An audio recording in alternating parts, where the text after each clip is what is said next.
രാജ്യം വലിയ അഭിമാനത്തിൻ്റെ നിമിഷത്തിലൂടെയാണ് കടന്നു പോകുന്നത്. മറ്റൊന്നുമല്ല, നമ്മളെ തൊട്ട് കളിക്കാൻ വന്നവരെ മുച്ചൂടും മുടിപ്പിച്ചു. അതിൻ്റെ സന്തോഷത്തിൽ തന്നെയാണ്, അതിൻ്റെ ഒരു ആനന്ദവും അഭിമാനത്തിലുമാണ് ഇന്ത്യക്കാരായ 140 കോടി ജനങ്ങളും. ഇതിനകത്ത് ഒരു പക്ഷഭേദവുമില്ല, ഒരു പക്ഷത്തേക്കും നിൽക്കുന്നില്ല, ചേരിതിരിഞ്ഞ് നിൽക്കുന്നില്ല. ഭരണപക്ഷമെന്നോ പ്രതിപക്ഷമെന്നോ എന്നൊന്നില്ല. എല്ലാവരും ഒരേ സ്വരത്തിൽ തന്നെ ഇന്ത്യയുടെ എല്ലാ സംസ്ഥാനങ്ങളിൽ നിന്നും വിവിധ ഭാഷകൾ, വിവിധ സംസ്കാരത്തിലുള്ളവർ ഇന്ത്യ എടുത്ത ഈ ഉജ്ജ്വലമായ കൈവെപ്പിൽ ലോകം തന്നെ അഭിനന്ദിച്ചിരിക്കുകയാണ്. ലോകരാജ്യങ്ങളെല്ലാം തന്നെ ഇന്ത്യക്ക് പിന്നിൽ അണിനിരന്നിരിക്കുകയാണ്. ഇതിനൊക്കെ ഒരുപക്ഷെ ഇനിയും ഇതിൻ്റെതായ തുടർ തിരിച്ചടി ഉണ്ടോ എന്ന് നമ്മൾ കാതോർത്തിരിക്കുകയാണ്. ഭീകരകേന്ദ്രങ്ങളെ മുഴുവൻ ചുട്ടരിച്ചു. ഇനിയില്ല, ഈ ഭീകരന്മാരെയും തീർക്കും എന്നാണ് ഇന്ത്യ പ്രതിജ്ഞ എടുത്തിരിക്കുന്നത്. വിദേശകാര്യ സെക്രട്ടറി പറഞ്ഞിരിക്കുന്നത് ആക്രമണത്തിൻ്റെ പുതിയ അപ്ഡേറ്റുമായിട്ട് വരുന്നുണ്ട് എന്നാണ്. അപ്പോൾ ഇവിടം കൊണ്ട് തീരുന്നില്ല എന്നാണ്. രാജ്യമെടുത്ത ഈ ചങ്കൂറ്റം എല്ലാവരും നല്ല രീതിയിൽ തന്നെ ശ്ലാഘിച്ചിട്ടുണ്ട്. എല്ലാവരും സമൂഹ മാധ്യമങ്ങളിൽ നന്നായി പങ്കുവച്ചിട്ടുണ്ട് കാര്യങ്ങൾ. പത്രമാധ്യമങ്ങളും നന്നായിട്ട് ഇതിനെക്കുറിച്ച് എഴുതിയിട്ടുണ്ട്. പല പത്രങ്ങളുടെയും തലക്കെട്ട് പോലും നമ്മളെ അഭിമാന പുളകിതരാക്കി മാറ്റുമെന്നുള്ളതാണ്. മലയാളത്തിലിറങ്ങിയതിലെ കേരളകൗമുദി പത്രത്തിൻ്റെ തലക്കെട്ടാണ് ഏറെ അഭിമാനം കൊള്ളിക്കുന്നത്. ഭാരതാംബയ്ക്ക് സിന്ദൂര തിലകം എന്നാണ് കൊടുത്തിരിക്കുന്ന തലക്കെട്ട്. പോരെ, ഇത് മാത്രം മതി, ഈ വരികൾ മാത്രം. ഇതിൽ തന്നെ നമുക്ക് അഭിമാനം കൊണ്ട് പുളകിതരാകുകയാണ് ചെയ്യുന്നത്. സമൂഹ മാധ്യമങ്ങളിൽ എഴുതുന്നവരൊക്കെ തന്നെ അഭിമാനത്തോടുകൂടി, ശക്തിയോടുകൂടി വ്യത്യസ്ത ഭാഷകളിലൊക്കെ എഴുതാൻ തുടങ്ങി. മലയാളത്തിലും ധാരാളം പോസ്റ്റുകൾ സൈന്യത്തെയും പ്രധാനമന്ത്രിയെയും ആഭ്യന്തരമന്ത്രിയെയും പ്രതിരോധ മന്ത്രിയെയും ഒക്കെ തന്നെ പുകഴ്ത്തിക്കൊണ്ടൊക്കെ വരുന്നുണ്ട്. മോദിക്ക് മുന്നിൽ രാജ്യം നമിക്കുന്നു എന്ന് പറഞ്ഞൊക്കെ പലരും എഴുതുന്നുണ്ട്. എനിക്ക് ഈ അവസരത്തിൽ ഏറ്റവും ശ്രദ്ധേയമായി തോന്നിയത് പൊതുവിഷയങ്ങളിൽ എപ്പോഴും ശക്തമായ ഇടപെടൽ നടത്തുന്ന എറണാകുളത്തുള്ള ഒരു സാമൂഹ്യ പ്രവർത്തകയുടെ ഫേസ്ബുക്ക് പോസ്റ്റാണ്. ഷിബി PK. ഷിബി മിക്കവാറും വിഷയങ്ങളിലൊക്കെ തന്നെ ശക്തമായി പ്രതികരിക്കാറുണ്ട്. ഒരു പക്ഷം പിടിക്കുകയല്ല. അങ്ങനെ ചിലപ്പോൾ ചിലരൊക്കെ പറയും പക്ഷം പിടിക്കുന്നു, സംഘിയാണ്, CPM ആണ്, പിണറായി പക്ഷമാണ്. ഇതൊന്നുമല്ല. ഇവിടെ ഇത് രാജ്യത്തിൻ്റെ അഭിമാന നിമിഷങ്ങളെക്കുറിച്ച് ഓർത്ത് ഷിബി എഴുതിയിരിക്കുന്നത് ഇങ്ങനെയാണ്: സ്ത്രീകളുടെയും കുഞ്ഞുങ്ങളുടെയും മുന്നിൽ വെച്ച് മതത്തിൻ്റെ പേരിൽ നിരപരാധികളായ പുരുഷന്മാരെ കൊന്നൊടുക്കുക, എന്നിട്ട് സ്ത്രീകളോട് പറയുക പോയി നിൻ്റെയൊക്കെ അച്ഛനോട് പറയൂ എന്ന്. നമുക്കറിയാം, പോയി നിൻ്റെയൊക്കെ അച്ഛനോട് പറയൂ എന്ന് പറയുന്നത് അവിടെ പഹൽഗ്രാമിൽ നമ്മൾ കേട്ടതാണ്. നിങ്ങളെ ഞങ്ങൾ കൊല്ലുന്നില്ല, പോയി മോദിജിയോട് പറയൂ എന്ന് പറയുന്നത്.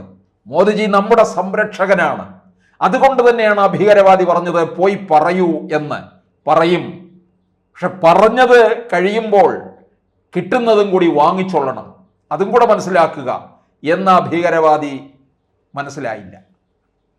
അവരുടെ കണ്ണീരും ദേഷ്യവും നിലവിളിയും ഒക്കെ അച്ഛൻ അറിഞ്ഞു. പറയാതെ തന്നെ പകരം ചോദിക്കുമെന്ന് വാക്ക് കൊടുത്തു.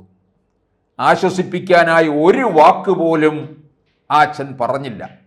കാരണം വാക്കുകൾ കൊണ്ട് സുഖപ്പെടുന്നതല്ല മുറിവുകളെന്ന് അദ്ദേഹത്തിന് നന്നായി അറിയാമായിരുന്നു. ആക്ഷേപിച്ചുകൊണ്ടുള്ള പല വിളികളും ഒന്നും തന്നെ കേട്ടില്ല. പക്ഷെ ആ അച്ഛൻ്റെ മുഖത്തുണ്ടായിരുന്ന ചിരി പിന്നെ നമ്മൾ കണ്ടില്ല. പകരം വല്ലാത്തൊരു രൗദ്രഭാവമായിരുന്നു. കൊലപാതകങ്ങൾ നടന്നിട്ട് ഇന്നേക്ക് 15 ദിവസം. ആത്മാക്കൾക്കായി പുലകുളി അടിയന്തരം നടത്തേണ്ട ദിവസം നാളെയാണ്. ഇന്നിപ്പോൾ ആ പിതാവ് പകരം ചോദിച്ചിരിക്കുന്നു. ഓപ്പറേഷൻ സിന്ദൂർ, ചിതറിക്കിടക്കുന്ന സിന്ദൂരച്ചെപ്പിൻ്റെ ചിത്രം. ഒരു നിരപരാധിയെയും കൊന്നില്ല, സൈനിക താവളങ്ങൾ ആക്രമിച്ചില്ല. ആകെ ചെയ്തത് തൻ്റെ പെൺമക്കളുടെ നെറ്റിയിലെ സിന്ദൂരം മായ്ച്ചവന്മാരുടെ കുടുംബത്തെ മുച്ചൂടും മുടിച്ചു കളഞ്ഞു. എന്നിട്ടോ ഞാനല്ല, ഞാനൊന്നും ചെയ്തില്ല എന്ന് പറഞ്ഞില്ല. അച്ഛൻ്റെ പെൺമക്കളെ കൊണ്ട് തന്നെ ലോകത്തോടെ വിളിച്ചു പറയിച്ചു. അതെ, colonel Sofiya Qureshi, wing commander Vyomika Singh എന്നീ പെൺമക്കൾ തലയുയർത്തിപ്പിടിച്ചുകൊണ്ട് ലോകത്തോടെ വിളിച്ചു പറഞ്ഞു, കഴിഞ്ഞ 3 പതിറ്റാണ്ടുകളായി എൻ്റെ കുടുംബത്തെ അസ്ഥിരപ്പെടുത്താൻ ശ്രമിച്ചവന്മാരെ ഞങ്ങൾ കൊന്നുതള്ളി. ഇനിയും എൻ്റെ കുടുംബത്തേക്ക് നോക്കാൻ ധൈര്യപ്പെട്ടാൽ നിൻ്റെയൊക്കെ കുടുംബം ഈ ഭൂപടത്തിൽ തന്നെ ഉണ്ടാവില്ല എന്നുകൂടി പറയാതെ പറഞ്ഞു. എത്ര മനോഹരമായ പ്രതികാരമല്ലേ!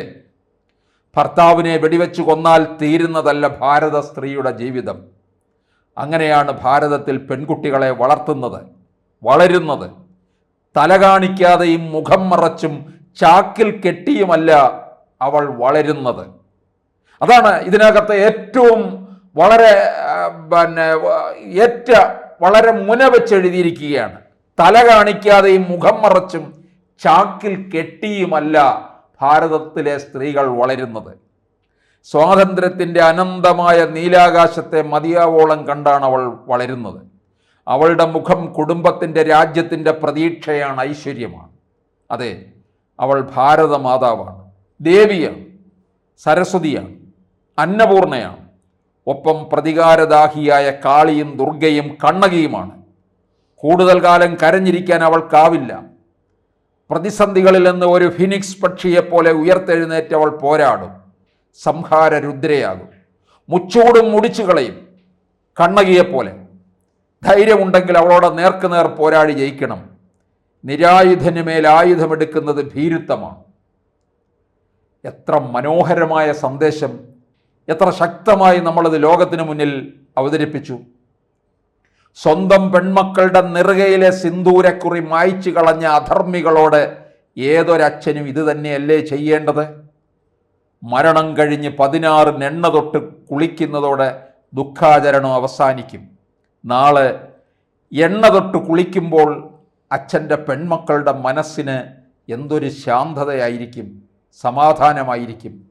അധർമ്മിയായ ശിശുപാലൻ്റെ 100 തെറ്റുകൾ ക്ഷമിച്ച ശേഷം 101ാമത്തെ തെറ്റിന് ശിക്ഷയായി തൻ്റെ സുദർശന ചക്രം തന്നെ എടുത്ത് പ്രയോഗിച്ച സാക്ഷാൽ ശ്രീകൃഷ്ണനാണ് ഞങ്ങളുടെ റോൾ മോഡൽ. അതുകൊണ്ട് തന്നെ ഇതിൽ കുറഞ്ഞൊരു പ്രതികാരം ഞങ്ങൾക്കെങ്ങനെ സാധ്യമാകും? ഈ ഒരൊറ്റ കുറിപ്പ് മതി, മറ്റൊരു കുറിപ്പിൻ്റെയോ ഒന്നും തന്നെ ആവശ്യമില്ല. ഇത് എല്ലാ കാലത്തുമായിട്ട് ഇന്ത്യ ചെയ്ത ഈ ഓപ്പറേഷന് വേണ്ടിയിട്ടുള്ള ഈ കുറിപ്പ് എന്നും ഇത് നിലനിൽക്കും എന്നുള്ളതാണ്. ഇതാണ് നമ്മുടെ രാജ്യത്തിന് കൂടുതൽ ശക്തി പകരുന്നത്, സേനയ്ക്ക് ശക്തി പകരുന്നത്, ഇന്ത്യൻ ജനതയ്ക്ക് ശക്തി പകരുന്നത്.